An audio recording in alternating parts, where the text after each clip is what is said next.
गांव सो रहा था। चांदनी ने घरों को चांदी जैसा चमका दिया था। एक घर को छोड़कर, वह घर जिसमें बाग बहुत ज्यादा बड़ा हो गया था। कोई भी उसके पास जाने की हिम्मत नहीं करता था। वे उसे फुसफुसाता बाग कहते थे। आर्यन गांव में नया आया हुआ एक लड़का अपनी खिड़की से बाहर देख रहा था। बाघ अंधेरे आकारों का एक समूह उसे अपनी ओर बुला रहा था। उसने फुसफुसाहट सुनी थी, या वे बस पत्तों की सरसराहट थी। मत देखो आर्यन, उसने फुसफुसाते हुए कहा। ये अपशकुन है। लेकिन आर्यन खुद को रोक नहीं सका। बाघ उसे बुला रहा था, उसे इसके रहस्य जानने थे। अगली सुबह बाघ कम डरावना लग रहा था। पत्तों से सूरज की रोशनी छनकर आ रही थी और जमीन पर रोशनी फैला रही थी। आर्यन ने उत्साह का अनुभव किया। उसे इसे पास से देखना था। उसने शरारत से चमकती आंखों से अनिका की ओर रुख किया। चलो बाघ एक्सप्लोर करते हैं, उसने चुनौती दी। अनिका ने हाँफते हुए कहा, क्या तुम पागल हो? सब कहते हैं कि यहाँ भूत है। लेकिन आर्यन दरवाजे से आधा बाहर निकल चुका था। वह जानता था कि अनिका उसे अकेले नहीं जाने देगी। वह डरी हुई थी, लेकिन वह बहुत वफादार भी थी। वह मुस्कुराया। यह मजेदार होने वाला था। उनका रास्ता उन्हें बाबा रामू की कुटिया के पास से होकर ले गया। बूढ़ा आदमी बाहर बैठा था। उसकी आंखें बंद थीं, हाथ में एक माला थी। आर्यन हिचकिचाया। गांव में बाबा रामू का सम्मान किया जाता था, यहाँ तक कि लोग उनसे डरते भी थे। बाबा, आर्यन ने सावधानी से शुरुआत की, हम बस। बाबा रामू की आंखें अचानक खुल गईं। इतने बूढ़े व्यक्ति के लिए वे आश्चर्यजनक रूप से तेज थीं। बाघ, उसने कहा। उसकी आवाज कर्कश थी। दूर रहो। अनिका ने आर्यन का हाथ खींचा। प्लीज, उसने विनती की। चलो वापस चलते हैं। लेकिन आर्यन दुविधा में था। बाबा रामू की चेतावनी ने उसकी उत्सुकता को और बढ़ा दिया। बाघ में क्या रहस्य छिपे थे? फाटक एक कराहट के साथ खुला। यह आवाज जैसे किसी पुराने रहस्य की कहानी कह रही हो। ठंडी नम हवा का एक झोंका उन पर छा गया, जिसमें अनजान फूलों और गीली धरती की गंध थी। यह हवा जैसे किसी पुराने समय की याद दिला रही थी। आर्यन ने गहरी सांस ली। यह अलग लगा, जादुई, लगभग जैसे यह बाग किसी और ही दुनिया का हो। बाघ लताओं, ऊंची झाड़ियों और प्राचीन पेड़ों का एक जाल था। हर कोने में एक नया रहस्य छुपा हुआ था। सूरज की रोशनी मुश्किल से जमीन तक पहुंच पाती थी, जिससे एक भयानक गोधूली पैदा हो रही थी। यह गोधूली जैसे किसी कहानी का अंत हो। गोधूली बहता था। अनिका कांप उठी। मुझे यह पसंद नहीं है आर्यन, उसने फुसफुसाते हुए कहा। उसकी आवाज में डर साफ झलक रहा था। लेकिन आर्यन मंत्रमुग्ध था। उसने यहाँ शांति की एक अजीब सी अनुभूति की, जैसे कि बाघ खुद उसका स्वागत कर रहा हो। यह शांति उसे कहीं और नहीं मिली थी। उसने एक कांटेदार शाखा को एक तरफ धकेला, जिससे एक संकरा रास्ता दिखाई दिया। यह रास्ता जैसे किसी रहस्य की ओर इशारा कर रहा था। उसने अनिका का हाथ थाम लिया। चलो, उसने कहा, देखते हैं यह कहां ले जाता है। उसकी आवाज में एक नई उम्मीद थी। रास्ता बगीचे में और गहराई तक जाता रहा। हवा और घनी होती गई। चमेली की गंध और कुछ अपरिचित सी गंध से भारी होती गई। उनके पैरों के नीचे एक टहनी टूट गई और अनिका उछल पड़ी। क्या तुमने वह आवाज सुनी? उसने फुसफुसाते हुए कहा। उसकी आंखें डर से चौड़ी हो गईं। आर्यन ने सुना। यह फिर से था। सरसराहट की हल्की सी आवाज, जैसे कोई या कुछ झाड़ियों से होकर गुजर रहा हो। उसने अनिका का हाथ दिलासा देते हुए दबाया। यह शायद कोई चिड़िया होगी, उसने कहा। हालांकि उसे खुद पर यकीन नहीं था। परछाइयां गहरी होती हुई प्रतीत हो रही थीं, उन पर बंद होती जा रही थीं। फुसफुसाहट तेज होती जा रही थी। वे एक खुले मैदान में आ गए, जो एक भयानक हरी रोशनी से नहाया हुआ था। यह रोशनी इतनी अजीब थी कि उनके रोंगटे खड़े हो गए। बीच में एक पुराना कुआं था, जिसका पत्थर का किनारा काई से ढका हुआ था। यह कुआं बहुत पुराना लग रहा था, जैसे सदियों से किसी ने इसे छुआ न हो। रस्सी घिसी हुई और सड़ी हुई किनारे पर लटकी हुई थी।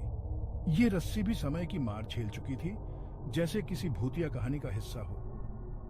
अनिका ने एक कदम पीछे हटा लिया। उसका दिल तेजी से धड़कने लगा और उसकी आंखों में डर साफ झलक रहा था। यह जगह ये गलत लगती है। यहाँ कुछ तो है जो हमें यहाँ नहीं होना चाहिए, उसने फुसफुसाते हुए कहा। उसकी आवाज में एक अजीब सी कंपी थी, जैसे वह खुद भी अपने शब्दों पर यकीन नहीं कर पा रही हो।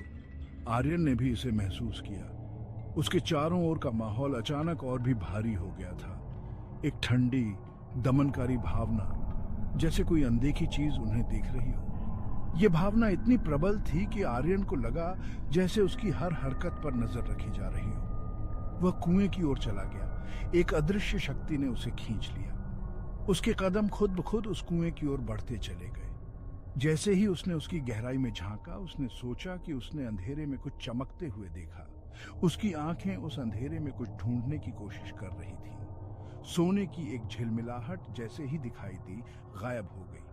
वह चमक इतनी तेज थी कि आर्यन को लगा जैसे वह कोई सपना देख रहा हो। वह करीब झुक गया। उसका दिल तेज हो रहा था। उसकी सांसें भी तेज हो गई थीं और उसे लगा जैसे वह किसी रहस्य के बहुत करीब पहुंच गया हो। कुएं की गहराई में कौन से रहस्य छिपे हैं? यह सवाल उसके मन में गूंज रहा था और उसे लगा जैसे वह उन रहस्यों को जानने के लिए मजबूर हो गया। अचानक सन्नाटा तोड़ती हुई एक आवाज आई। हंसी, ऊंची पिच वाली, बच्चे जैसी हंसी जो बगीचे में गूंज उठी। आर्यन, चलो यहाँ से चलते हैं, प्लीज। अनिका ने आर्यन का हाथ पकड़ लिया। उसकी आंखें दहशत से फैली हुई थी, लेकिन आर्यन जम गया था। डर और मोह के बीच फंस गया था। हंसी कुएं से आ रही थी। उसने एक कदम और बढ़ाया। उसने सोचा कि उसने सफाई के किनारे पर परछाई में कुछ हिलते हुए देखा, कुछ छोटा और क्षणभंगुर। उसने पलक झपकते ही वह चला गया। क्या वह कल्पना कर रहा था? हंसी फीकी पड़ गई और उसके पीछे एक भयानक सन्नाटा छा गया। यह सन्नाटा ऐसा था जैसे किसी ने अचानक से सारी आवाजें चुरा ली हों। आर्यन, उसका दिल अभी भी तेज धड़क रहा था, कुएं से दूर हो गया। उसकी सांसें तेज हो रही थीं और हर कदम के साथ उसे ऐसा लग रहा था जैसे कोई अदृश्य शक्ति उसे पीछे खींच रही हो। उसे अनिका को वहां से निकालना था। अनिका की आंखों में डर साफ झलक रहा था और आर्यन जानता था कि उसे जल्दी करनी होगी। लेकिन जैसे ही उसने ऐसा किया, उसने कुछ ऐसा देखा जो उसने पहले नहीं देखा था। यह दृश्य इतना अप्रत्याशित था कि आर्यन कुछ पल के लिए स्तब्ध रह गया। लताओं के पर्दे के पीछे छिपा हुआ एक दरवाजा था। यह दरवाजा किसी रहस्य की तरह था जो अब तक अनदेखा और अनजाना था। एक प्राचीन लकड़ी का दरवाजा उस दीवार में स्थापित था जो बगीचे को घेरे हुए थी। यह दरवाजा समय की मार झेल चुका था, लेकिन फिर भी अपनी जगह पर मजबूती से खड़ा था। यह भारी जंजीरों और एक जंग लगे ताले से बंद था। ऐसा लग रहा था जैसे इसे किसी ने जानबूझकर बंद किया हो ताकि कोई इसे खोल न सके। लकड़ी पर एक अजीब सा निशान उकेरा गया था। यह निशान किसी प्राचीन भाषा का प्रतीक लग रहा था, जो शायद इस दरवाजे के रहस्य को और गहरा बना रहा था। वह क्या है? अनिका ने कांपती आवाज में पूछा। अनिका फुसफुसाई। उसकी आवाज कांप रही थी। उसकी आंखों में डर और जिज्ञासा का मिश्रण था। आर्यन को नहीं पता था, लेकिन वह जानता था कि उसे पता लगाना होगा। उसके मन में कई सवाल उठ रहे थे और वह इस रहस्य को सुलझाने के लिए दृढ़ संकल्पित था। यही बाघ के रहस्य का दिल था।